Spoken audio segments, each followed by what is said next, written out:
আধুনিক যুদ্ধক্ষেত্রে কৃত্রিম বুদ্ধিমত্তার প্রবেশ কেবল প্রযুক্তিগত উৎকর্ষ নয়, বরং এটি যুদ্ধের নৈতিক ভিত্তি ও মানবিক দায়বদ্ধতাকে চরম ঝুঁকির মুখে ঠেলে দিয়েছে। কৃত্রিম বুদ্ধিমত্তা যুদ্ধকে আরও বিপজ্জনক করে তুলেছে।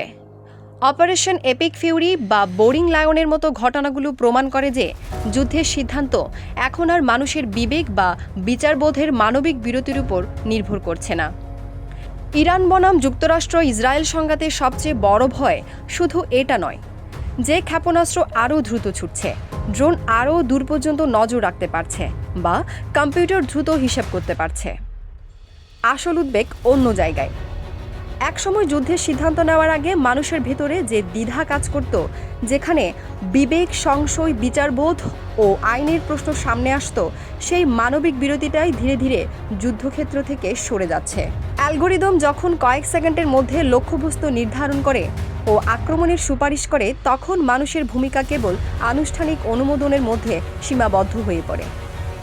এতে সেন্সর ও ডেটা বিশ্লেষণের ভিড়ে একজন রক্তমাংসের মানুষ কেবল একটি স্কোর বা সংখ্যায় পরিণত হয়, যা যুদ্ধের ভয়াবহতাকে একটি যান্ত্রিক প্রক্রিয়ায় রূপান্তর করে।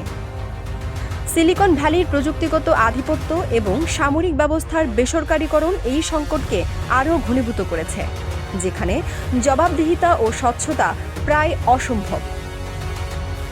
এআই সিস্টেমগুলো সত্যের নিশ্চয়তা দেয় না, বরং সম্ভাবনার উপর ভিত্তি করে কাজ করে থাকে। ফলে যুদ্ধক্ষেত্রে এর সামান্য ভুলও ডেকে আনে গণমৃত্যু।